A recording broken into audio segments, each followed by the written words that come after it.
Salut, y a-t-il encore l'amour sur cette terre des hommes? Dieu le Créateur, celui-là qui nous a formés, nous a dit qu'il faut l'aimer et qu'il faut aimer nos prochains. C'est à cette seule condition qu'on pourra vivre heureux et épanoui sur cette terre. C'est ça, le plus grand commandement que Dieu nous a donné. Aime Dieu, aime ton prochain comme toi-même. Mais, est-ce qu'il y a encore l'amour sur la terre? Est-ce qu'il y a l'amour? Quand quelqu'un te dit qu'il t'aime là, il faut réfléchir plusieurs fois avant de comprendre. Ou bien pose-lui la question, que veux-tu dire par là? Parce que beaucoup de fois, les gens utilisent l'expression sans connaître le sens étymologique de l'expression.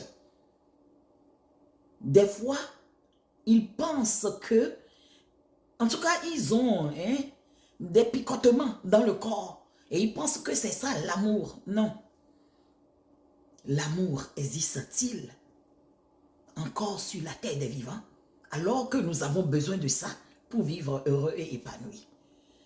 Si l'amour existait encore, est-ce qu'un fils va se lever pour contredire sa mère sur la cause du décès de son fils? Un autre fils qui est décédé, la mère a dit qu'il a été vraiment déjà, il a été rip par une certaine catégorie d'individus. Son second fils est sorti pour dire, jamais ce n'est pas ça. Est-ce qu'on peut faire des choses comme ça? À cause de ses propres intérêts, il est allé humilier, ridiculiser sa mère. Vous voyez? Est-ce qu'on peut parler de l'amour dans ce cas? Mais c'est lui qui va crier sous tous les toits pour dire que j'aime ma maman. Yako, maman Antoinette Alani. Yako, ce n'est pas facile. Ce n'est pas facile. Tu perds ton enfant et un autre de tes enfants qui est vivant va se lever pour te contrarier publiquement sur ce que tu connais qui a tué ton enfant. Et on appelle ça amour. C'est ça ce que je vous dis. Ton propre enfant, tu n'es plus sûr s'il t'aime ou pas. Allons de l'autre côté. Allons de l'autre côté. Quelqu'un avec qui tu as mangé une fois. Quelqu'un avec qui tu as cheminé. Que tu appelais ton fils adoptif. Et lui-même, il t'appelait papa. Vous avez fait beaucoup ensemble. Un jour, à cause de ses intérêts, il sort pour raconter des bêtises sur toi. Il t'a trahi. Il t'a trahi. Aux yeux du public, il a trahi son père. Est-ce qu'on peut parler de l'amour dans ce cas? Mais c'est cet individu qui va crier pour dire « J'aime mon père ». Tu aimes qui? Non. Si tu l'aimais vraiment, tu allais lui prouver ton amour pour lui. Tu allais manifester cet amour en protégeant sa dignité. Mais c'est comme ça que l'amour se manifeste. Quand tu aimes quelqu'un, allez-y lire 1 Corinthiens 13, à partir du verset 4 à 8, c'est pas long. L'amour, ça soutient. L'amour, ne médite pas le mal contre l'aimer. Allez-y lire.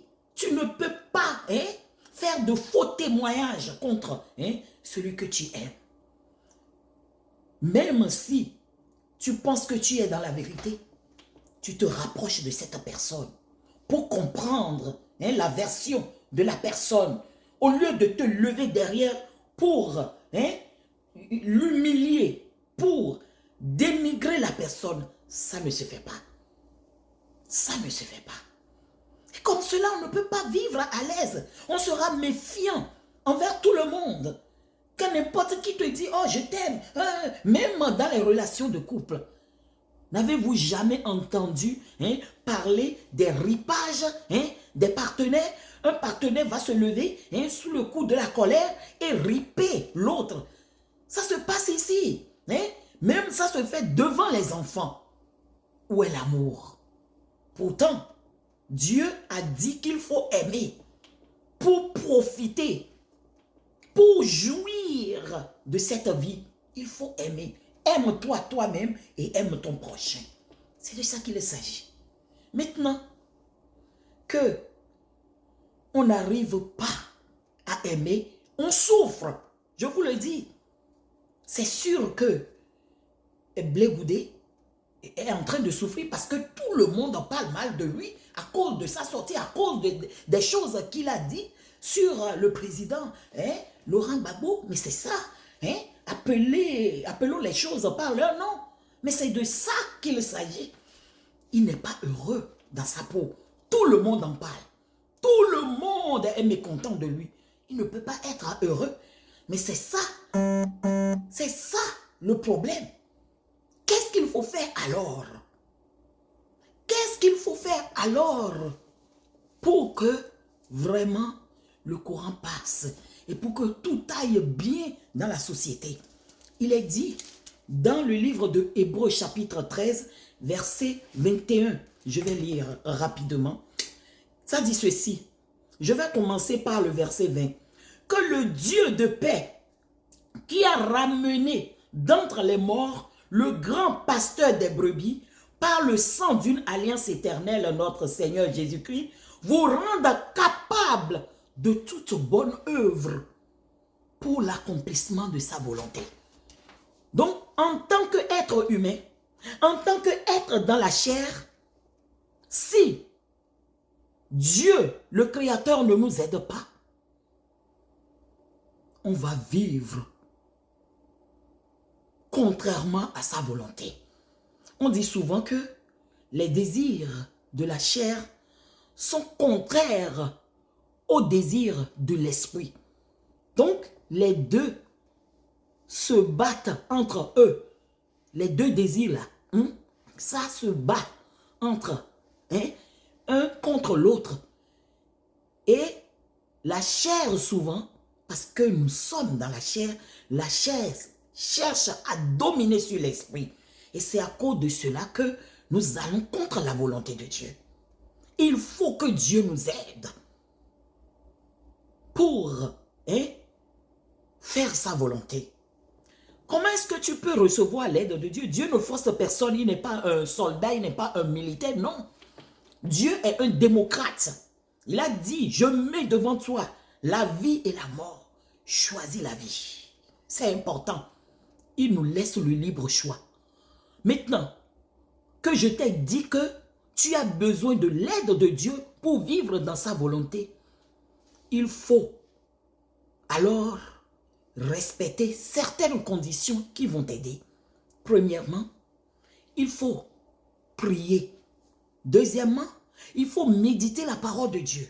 Troisièmement, il faut écouter beaucoup de chants bibliques inspirés. Parce qu'il y a des chants qui ne sont pas inspirés.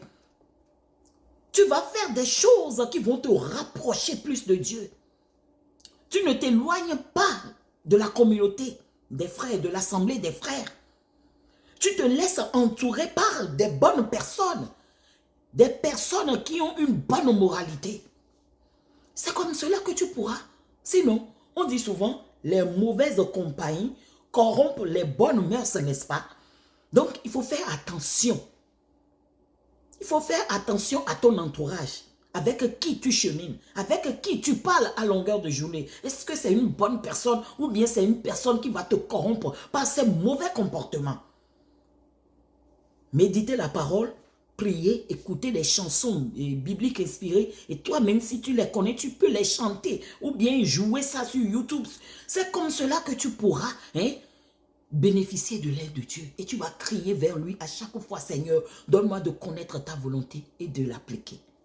Que Dieu te bénisse. Merci. Merci.